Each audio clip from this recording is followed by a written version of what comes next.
Kingdom ഇതൊരു south Korean zombie series ആണ്. 2019 ഇതിന്റെ സീസൺ 1 ഇറങ്ങിയത്. ഇതിന് 2 സീസണുകളാണ് ഉള്ളത്. 2 സീസണുകളിലുമായി മൊത്തം 12 എപ്പിസോഡുകളാണ് ഉള്ളത്. കിങ്ഡം മറ്റ് സോംബി സീരീസുകളിൽ നിന്നുമായി വ്യത്യാസമാക്കുന്നത് അത് നടക്കുന്ന കാലഘട്ടം തന്നെയാണ്. 17-ാം നൂറ്റാണ്ടിലാണ് ഈ കഥ നടക്കുന്നത്. ശരിക്കും പറഞ്ഞാൽ ഈ കഥ നടക്കുന്നതിന് 3 വർഷം മുമ്പ് ജപ്പാനും കൊറിയയും തമ്മിൽ ഒരു യുദ്ധം നടന്നിരുന്നു. അതിൽ കൊറിയയാണ് ജയിച്ചത്. ആ യുദ്ധത്തിന്റെയും കൂടി അടിസ്ഥാനത്തിലാണ് കിങ്ഡം എന്ന സീരീസ് എഴുതിയിരിക്കുന്നത്. ഈ കഥയിലേക്ക് വന്നാൽ കഥയുടെ തുടക്കത്തിൽ കാണിക്കുന്നത് കൊട്ടാരമുറ്റം. രണ്ടുപേർ അവിടേക്ക് കടന്നു വരുന്നു. അവരുടെ കൈകളിൽ തുണി കൊണ്ട് മൂടിയ എന്തോ ഒന്നുണ്ട്. അവർ നടന്ന് കൊട്ടാരത്തിനുള്ളിലേക്ക് കയറുന്നു. അപ്പോഴാണ് നമുക്ക് മനസ്സിലാകുന്നത് അത് കൊട്ടാരം വൈദ്യനാണ്. കൂടെയുള്ളത് അയാളുടെ സഹായിയുമാണ്. അപ്പോൾ ആ വൈദ്യൻ ആ സഹായിയോടായി പറഞ്ഞു, അകത്ത് കയറിയാൽ നീ ഒരിക്കലും രാജാവിന്റെ കിടപ്പറയിലേക്ക് നോക്കരുത്. അങ്ങനെ അവർ ആ രാജാവിന്റെ റൂമിലേക്ക് കയറുന്നു.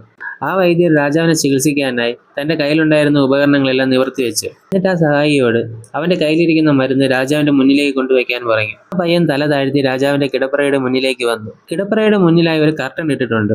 ആ പയ്യൻ ആ കർട്ടന്റെ മുന്നിൽ മുട്ടുകുത്തി നിന്നു. എന്നിട്ട് തന്റെ കയ്യിലുള്ള മരുന്ന് അതിന്റെ അടിയിലൂടെ അകത്തേക്ക് നീക്കുന്നു. അപ്പോഴാണ് ആ കിടപ്പറയ്ക്കുള്ളിൽ നിന്നും ചെറിയ മുരൾച്ചകളൊക്കെ കേൾക്കുന്നു. ആ പയ്യൻ പതിയെ അവന്റെ തല ഉയർത്തി അകത്തേക്ക് നോക്കി. ആ മുരൾച്ച കൂടിക്കൂടി വന്നു. പെട്ടെന്ന് 2 കൈകൾ വന്ന് അവന്റെ കയ്യിൽ പിടിച്ച് അകത്തേക്ക് ശക്തിയായി വലിച്ചു കൊണ്ടുപോയി. കൊട്ടാരം മുഴുവൻ ആ പയ്യന്റെ പ്രാണഭയത്താലുള്ള നിലവിളി മുഴങ്ങി. ആ സീൻ അവിടെ നിന്ന് കട്ടായാൽ പിറ്റേ ദിവസം അവിടുത്തെ തെരുവുകളിൽ മുഴുവനായി ആരോ ഒരാൾ നോട്ടീസ് ഒട്ടിച്ചു വച്ചിരിക്കുന്നു. അതിൽ എന്താണ് എഴുതിയിരിക്കുന്നതെന്നാൽ രാജാവ് മരിച്ചിരിക്കുന്നു, ഇനി പുതിയൊരു കാറ്റ് വീശും. ആ നോട്ടീസ് കയറിയെടുത്ത് ഭടന്മാർ അത് സൈന്യാധിപനെ കാണിക്കുന്നു. അയാൾ അത് വായിച്ചിട്ട് ജീവിച്ചിരിക്കുന്ന രാജാവ് മരിച്ചെന്നോ? അയാൾ ഉച്ചത്തിൽ പറഞ്ഞു, ഈ നോട്ടീസ് എഴുതാൻ നിർദ്ദേശിച്ചവനെയും ഇത് എഴുതിയവനെയും ഇത് ഒട്ടിച്ചവനെയും ഞാൻ കണ്ടെത്തും. എന്നിട്ട് അവരുടെ കുടുംബങ്ങളെ മുഴുവനും ഞാൻ ഉന്മൂലനം ചെയ്യും എന്നും പറഞ്ഞ് അയാൾ ആ നോട്ടീസ് കീറി കളയുന്നു. എന്നിട്ട് അയാൾ ഒന്നുകൂടി പറയും, ഈ നോട്ടീസ് തലസ്ഥാനത്തുടനീളം പ്രചരിച്ചിട്ടും ഒന്നും ചെയ്യാതെ നോക്കി നിന്നിറങ്ങും, അത് തന്നെയാണ് സംഭവിക്കുക എന്നും പറഞ്ഞ് അവിടെ നിന്നിരുന്ന 2 പേരുടെ തലയറുത്ത് കൊല്ലുന്നു. അവിടെ നിന്ന് കട്ട് ചെയ്താൽ ഈ നോട്ടീസ് ഒട്ടിച്ചത് കുറച്ച് വിദ്യാർത്ഥികൾ ചേർന്നാണെന്ന് അവർ കണ്ടെത്തുന്നു.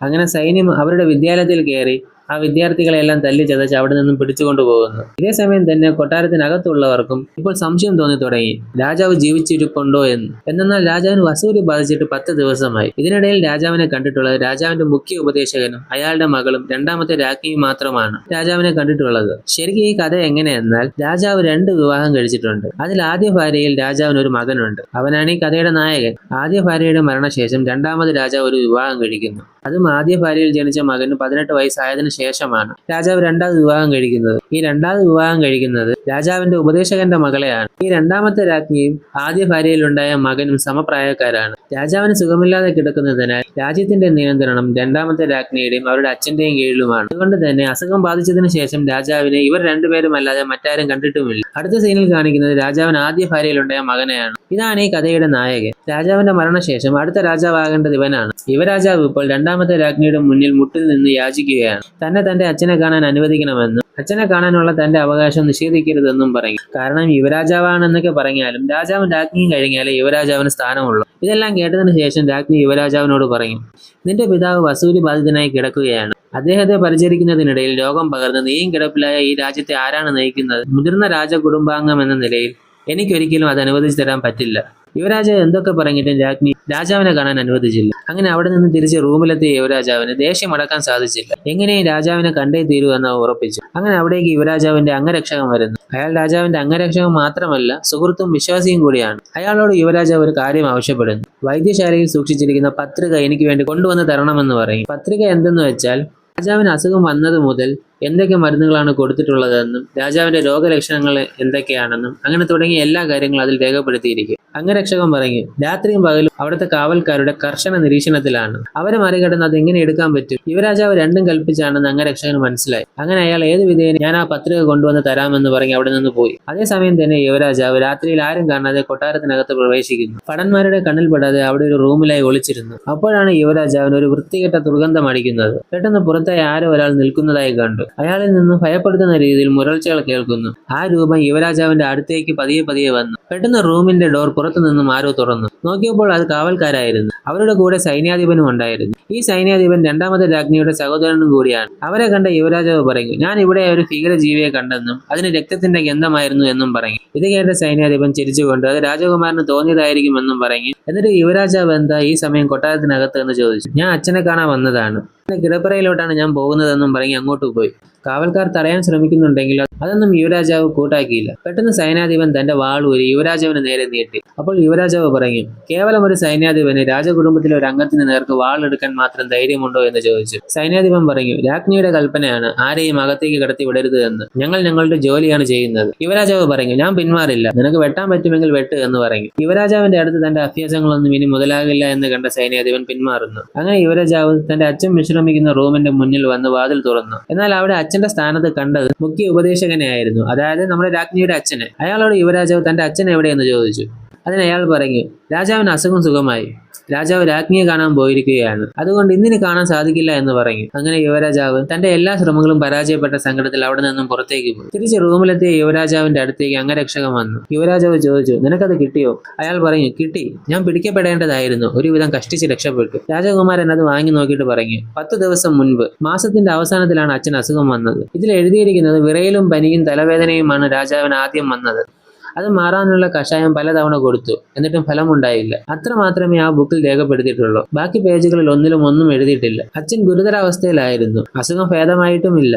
എന്തുകൊണ്ടാണ് അവർ അതിലൊന്നും രേഖപ്പെടുത്താത്തത്? എന്തെങ്കിലും മറയ്ക്കാനല്ലാതെ മനഃപൂർവ്വം അവർ അതിൽ രേഖപ്പെടുത്താതിരിക്കില്ല എന്നും പറഞ്ഞ് ആ ബുക്ക് അംഗരക്ഷകനെ ഏൽപ്പിക്കുന്നു. അംഗരക്ഷകൻ അത് തുറന്നു നോക്കി. എന്നിട്ട് തിരുമനസ്, അങ്ങേക്ക് വൈദ്യർ ലീയെ അറിയാമോ എന്ന് ചോദിച്ചു. അതിന് യുവരാജാവ്, അദ്ദേഹം കൊട്ടാരം വൈദ്യനായിരുന്നു, 3 വർഷം മുൻപ് സ്വയം പിരിഞ്ഞുപോയി. അംഗരക്ഷകൻ പറഞ്ഞു, രാജാവിനെ കുറിച്ചുള്ള അവസാന വിവരം രേഖപ്പെടുത്തിയിരിക്കുന്നതിൽ അദ്ദേഹത്തിന്റെ പേരുണ്ട്. അപ്പോൾ അവസാനമായി അച്ഛനെ കണ്ടത് അയാളാണ്. ആ വൈദ്യനെ ചെന്ന് കാണുകയാണെങ്കിൽ നമുക്ക് അച്ഛനെ പറ്റിയുള്ള കൂടുതൽ വിവരങ്ങൾ ലഭിക്കും. അവിടെ നിന്ന് കട്ട് ചെയ്താൽ അടുത്ത് കാണിക്കുന്നത് രാജാവിനെ അവസാനമായി ചികിത്സിച്ച ലീ വൈദ്യരുടെ ആശ്രമമാണ്. അവിടെ നിറയെ രോഗികളുണ്ട്, പക്ഷെ അവർക്ക് കഴിക്കാൻ ആഹാരമില്ല. ലീ വൈദ്യരാണെങ്കിലോ രാജാവിനെ ചികിത്സിക്കാൻ പോയിരിക്കുകയാണ്.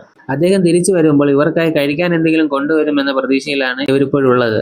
അടുത്തതായി കാണിക്കുന്നത് യാങ്ഷിൻ. പുള്ളിയെ വേണമെങ്കിൽ നമുക്ക് സെക്കൻഡ് ഹീറോ എന്ന് പറയാം. യാങ്ഷിൻ ഇപ്പോഴുള്ളത് ലീ വൈദ്യന്റെ ആശ്രമത്തിലാണ്. എങ്ങനെയോ പരുക്ക് പറ്റി ചികിത്സിക്കാനായാണ് ഈ ലീ വൈദ്യരുടെ അടുത്തേക്ക് വന്നത്. അവിടെ തന്നെയാണ് സിഒബി ജോലി ചെയ്യുന്നത്. സിഒബിക്ക് നല്ല രീതിയിൽ വൈദ്യം അറിയാം, മരുന്നുകളെ പറ്റിയും അസുഖങ്ങളെ പറ്റിയും നല്ല രീതിയിൽ അറിവുണ്ട്. ലീ വൈദ്യരുടെ കീഴിലാണ് സിഒബി ജോലി ചെയ്യുന്നത്. സിഒബി രോഗിയുടെ മുറിയിൽ മരുന്ന് കെട്ടിക്കൊടുക്കുകയാണ്. അപ്പോഴാണ് യാങ്ഷിൻ അവന് കഴിക്കാൻ കൊടുത്ത ഭക്ഷണം കാലുകൊണ്ട് നീക്കി വെക്കുന്നു. എന്നിട്ട് ഇത് ഭക്ഷണമാണോ എന്ന് ചോദിക്കുന്നു. കാരണം വെള്ളത്തിൽ കുറച്ച് പച്ചിലകൾ ഇട്ട സൂപ്പാണ് ഇവർക്ക് കഴിക്കാൻ കൊടുക്കുന്നത്. കടുത്ത ദാരിദ്ര്യത്തിലാണ് രാജ്യം ഇപ്പോൾ കടന്നുപോയിക്കൊണ്ടിരിക്കുന്നത്. ആർക്കും തന്നെ കഴിക്കാൻ കിട്ടുന്നില്ല. പലരും പട്ടിണി കിടന്നു മരിക്കുന്നു. ഇതിനെല്ലാം കാരണം 3 വർഷം മുൻപ് രാജ്യത്ത് യുദ്ധം നടന്നു. ജാപ്പനീസ് സൈനികരുമായിട്ടാണ് യുദ്ധം നടന്നത്. ആ യുദ്ധത്തിൽ ഇവർ പരാജയത്തിന്റെ വക്ക് വരെ എത്തിയതാണ്. എങ്ങനെയൊക്കെയാണ് രാജ്യം തിരിച്ചു പിടിച്ചത്. യാങ്ഷിൻ പറഞ്ഞു, രോഗം അവരെ കൊല്ലും മുൻപേ അവർ പട്ടിണി കിടന്നു മരിക്കും. അപ്പോൾ സിഒബി പറഞ്ഞു, കുറച്ച് അരി കൊടുത്തയക്കാമെന്ന് സർക്കാർ അറിയിച്ചിട്ടുണ്ട്. അതിന് യാങ്ഷിൻ, എത്രയോ ആളുകളാണ് അരിക്ക് വേണ്ടി കാത്തിരുന്ന ദിവസവും മരിച്ചു പോകുന്നതെന്ന് അറിയാമോ എന്ന് ചോദിച്ചു. അപ്പോൾ സിഒബി അവന്റെ അടുത്തേക്ക് വന്നു. പതിയെ ദേഷ്യത്തിൽ അവനോട് പറഞ്ഞു, ഇതെങ്കിലും കഴിച്ചില്ല എങ്കിൽ അവരുടെ അവസ്ഥ ഇതിലും മോശമാകും, അതുകൊണ്ട് നീ ആലോചിച്ച് സംസാരിക്കുക എന്നും പറഞ്ഞ് അവിടെ നിന്ന് പോകുന്നു. അങ്ങനെ അവിടേക്ക് അവർ കാത്തിരുന്ന വൈദ്യർ വന്നെത്തി. എല്ലാവരും സന്തോഷത്തോടെ ലീ വൈദ്യരെ സ്വീകരിച്ചു. എന്നിട്ട് വൈദ്യർ വന്ന കുതിരവണ്ടിയിൽ ആഹാരം എന്തെങ്കിലും കൊണ്ടുവന്നിട്ടുണ്ടോ എന്ന് നോക്കി. അതിലൊരു വലിയ പെട്ടി മാത്രമാണുള്ളത്. അവർ അത് തുറന്നു നോക്കിയപ്പോൾ അതിലൊരു ശവശരീരം. അപ്പോഴാണ് നമുക്ക് മനസ്സിലാവുക, ഈ വൈദ്യനെയാണ് നമ്മൾ തുടക്കത്തിൽ കണ്ടത്. ഈ മരിച്ചു കിടക്കുന്നത് വൈദ്യന്റെ സഹായിയായി വന്ന പയ്യൻ. എന്താ പറ്റിയതെന്ന് എല്ലാവരും ചോദിക്കുന്നു. എന്നാൽ ഈ വൈദ്യർ ഒന്നും പറയാതെ ശവശരീരം അടക്കാനുള്ള കാര്യങ്ങൾ ചെയ്യാൻ പറഞ്ഞിട്ട് അവിടെ നിന്ന് പോകുന്നു. അടുത്ത് കാണിക്കുന്നത് രാജാവിനെതിരെ നോട്ടീസ് പതിപ്പിച്ചതിന് വിദ്യാർത്ഥികളെ പിടിച്ചുകൊണ്ട് വന്നില്ലേ. അതിലൊരു വിദ്യാർത്ഥിയുടെ വീട്ടിൽ നിന്നും ഒരു കത്ത് കിട്ടി. ആ കത്ത് പ്രകാരമാണ് വിദ്യാർത്ഥികൾ ആ നോട്ടീസ് ഒട്ടിച്ചത്. ആ കത്ത് അയച്ചിരിക്കുന്നത് നമ്മുടെ യുവരാജാവാണെന്ന് അന്വേഷണ സമിതി മുഖ്യ ഉപദേശകനെ അറിയിക്കുന്നു. ഈ മുഖ്യ ഉപദേശകൻ രാജ്ഞിയുടെ അച്ഛനാണ്. അയാൾ എങ്ങനെയും യുവരാജാവിനെ ഇല്ലാണ്ടാക്കാൻ തക്കം പാർത്തിരിക്കുമ്പോഴാണ് അയാൾക്ക് ഇങ്ങനെ ഒരു അവസരം വീണ് കിട്ടിയത്. കാരണം യുവരാജാവ് ഇല്ലാതായാൽ രാജ്ഞി ഇപ്പോൾ ഗർഭിണിയാണ്. അവൾ പ്രസവിക്കുന്നത് ഒരു ആൺകുട്ടിയായാൽ ആ കുട്ടിയാണ് അടുത്ത രാജാവാവുക. അതിനെങ്ങനെയും യുവരാജാവിനെ ഇല്ലാതാക്കണം. അങ്ങനെ ഇതറിഞ്ഞ രാജ്ഞിയുടെ അച്ഛൻ പറഞ്ഞു, യുവരാജാവ് ചെയ്ത രാജ്യദ്രോഹ കുറ്റമാണ്, അതുകൊണ്ട് നിയുക്ത യുവരാജാവിനെ തടവിലാക്കി അന്വേഷണ സമിതിയിലേക്ക് കൊണ്ടുവരാൻ ഉത്തരവിടുന്നു. അങ്ങനെ യുവരാജാവിനെ പിടിക്കാൻ രാജ്ഞിയുടെ സഹോദരനെയാണ് പറഞ്ഞു വിടുന്നത്. അവരവിടെ എത്തും മുൻപ് തന്നെ യുവരാജാവും അംഗരക്ഷകനും കൂടി ലീ വൈദ്യനെ കാണാൻ വേഷം മാറി പുറപ്പെട്ട് കഴിഞ്ഞിരുന്നു. പോകുന്ന വഴിക്ക് അംഗരക്ഷകൻ യുവരാജാവിനോട് പറയുന്നുണ്ട്, ലീ വൈദ്യരുടെ വീട് ഇവിടെ നിന്ന് ഏകദേശം 22 കാതത്തിലധികം ദൂരെയാണ്. ഏകദേശം 350 കിലോമീറ്റർ വരും. അത്രയും ദൂരം ഒറ്റയ്ക്ക് പോകുന്നത് നല്ലതല്ല. പോകുന്ന വഴിക്ക് വിശന്നാൽ കൊട്ടാരത്തിൽ കിട്ടുന്നത് പോലത്തെ ആഹാരം സ്വപ്നം കാണാൻ പോലും പറ്റില്ല. യുവരാജാവ് പറഞ്ഞു, അതെനിക്കൊരു പ്രശ്നമല്ല. അംഗരക്ഷകൻ പറഞ്ഞു, പോകുന്ന വഴിക്ക് കൊള്ളക്കാരുടെ കയ്യിൽപ്പെട്ടാൽ ചിലപ്പോൾ ജീവൻ വരെ നഷ്ടപ്പെടാം. അതിന് യുവരാജാവ് പറഞ്ഞു, കൊട്ടാരത്തിലേക്ക് തിരിച്ചു പോയാലും എനിക്ക് എന്റെ ജീവൻ നഷ്ടപ്പെടാം. അതിന് അംഗരക്ഷകൻ ചോദിച്ചു, എന്തുകൊണ്ടാണ് അങ്ങനെ പറഞ്ഞത്? രാജ്യദ്രോഹ കുറ്റത്തെ പറ്റിയുള്ള ആരോപണങ്ങൾ കൊണ്ടാണോ? തിരുമനസെ, താങ്കൾ കുറ്റം ചെയ്തിട്ടില്ല എങ്കിൽ രാജ്ഞിയുടെ കുടുംബം മുഴുവൻ വിചാരിച്ചാലും താങ്കളെ ശിക്ഷിക്കാനാവില്ല. യുവരാജാവ് പറഞ്ഞു, ഞാൻ തെറ്റ് ചെയ്തിട്ടുണ്ടെങ്കിലോ എന്റെ പിതാവിനെതിരെയുള്ള ഗൂഢാലോചന നടത്തി എന്ന രാജ്യദ്രോഹ കുറ്റം ഞാൻ പ്രവർത്തിച്ചു. അംഗരക്ഷകൻ ഇത് കേട്ട് ഞെട്ടി. എന്നിട്ട് ചോദിച്ചു, എന്തിനു വേണ്ടിയാണ് അങ്ങ് ഇത് ചെയ്തത്?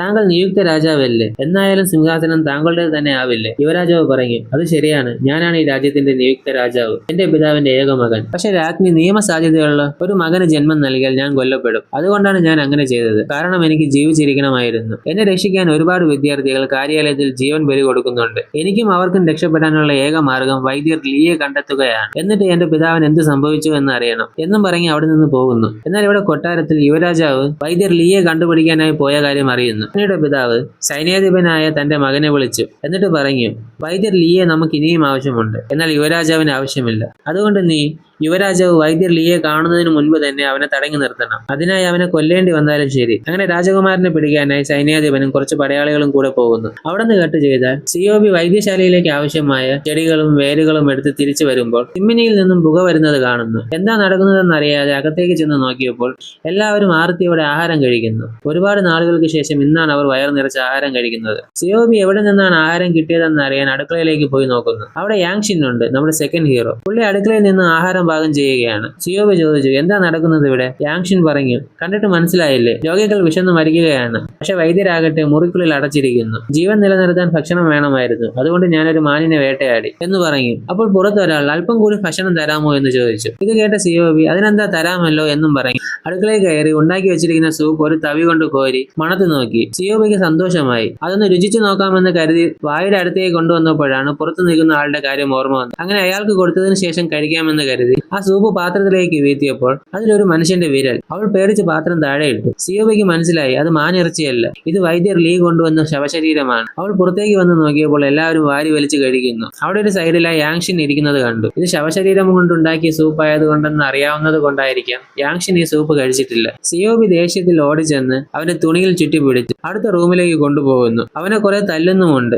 എന്നിട്ട് ചോദിച്ചു, നിനക്ക് എങ്ങനെ കഴിഞ്ഞു ഇതിന്? അവനൊന്നും അറിയാത്ത പോലെ എന്തിനെ കുറിച്ചാണ് നീ പറയുന്നതെന്ന് ചോദിച്ചു. അവൾ പറഞ്ഞു, ഒരു മനുഷ്യനോട് ഇത് എങ്ങനെ ചെയ്യാൻ നിനക്ക് സാധിച്ചു? നിനക്കറിയാമോ, അവൻ ഞങ്ങളുടെ കുടുംബത്തിലെ ഒരു അംഗം തന്നെയായിരുന്നു. യാങ്ഷിൻ പറഞ്ഞു, അവൻ നിങ്ങൾക്ക് ആരായിരുന്നു എങ്കിൽ എനിക്ക് എന്താണെന്ന് ചോദിച്ചു. അവൾ പറഞ്ഞു, ഒരു മനുഷ്യൻ എങ്ങനെയാണ് മറ്റൊരു മനുഷ്യനെ തിന്നാൻ കഴിയുക? സിയോബി കരഞ്ഞുകൊണ്ട് ചോദിച്ചു. അതിന് അവൻ പറഞ്ഞു, മനുഷ്യൻ എന്ന നിലയിൽ എന്തൊക്കെ ചെയ്തുകൂടാ എന്ന് തർക്കിച്ചു നിന്നാൽ ഈ രാജ്യത്തെ പകുതി ജനങ്ങളും പട്ടിണി കിടന്ന് പണ്ടേ മരിച്ചുപോയേനെ. സിയോബി ചോദിച്ചു, എന്താ നീ പറയുന്നത്? അവൻ പറഞ്ഞു, തെക്ക് ദേശത്തുള്ളവർ പട്ടിണിയെ എങ്ങനെയാണ് അതിജീവിച്ചതെന്ന് നിനക്കറിയാമോ എന്ന് ചോദിച്ചു. തിരുമനസ് രക്ഷിച്ചെന്നാണോ നിന്റെ വിചാരം? അല്ല, പട്ടിണി കിടന്ന് മരിച്ച ആൾക്കാരുടെ എല്ലും മാംസവുമാണ് അവരെ രക്ഷിച്ചത്. എന്നാൽ പുറത്ത് ആഹാരം കഴിച്ച എല്ലാവരിലും എന്തോ സംഭവിക്കാൻ തുടങ്ങി. ചിലർ ഛർദ്ദിക്കുന്നു, ചിലർക്ക് നൊരയും പതയും ഒലിച്ച് പിടയ്ക്കുന്നു. സിയോബിയും യാങ്ഷിനും ഇത് അറിയുന്നില്ല. അവർ മുറിക്കുള്ളിലാണ്. വൈദ്യശാലയിലെ മറ്റൊരു ജീവനക്കാരി പുറത്തേക്ക് വന്ന് നോക്കിയപ്പോൾ എല്ലാവരും ചലനമറ്റ് കിടക്കുന്നു. തൊട്ടടുത്ത ഒരാൾ നൊരയും പതയും ഒലിച്ചു കിടന്ന് വിറയ്ക്കുന്നു. അവൾ അയാളെ നോക്കുന്ന സമയം അവളുടെ പുറകിലായി ചലനമറ്റ് കിടന്നവർ പതിയെ എഴുന്നേൽക്കാൻ തുടങ്ങി. അവരിൽ നിന്നും ഭയാനകമായ മുരൾച്ചകൾ കേൾക്കാൻ തുടങ്ങി. ആ ശുശ്രൂഷകർ പതിയെ തിരിഞ്ഞു നോക്കിയപ്പോൾ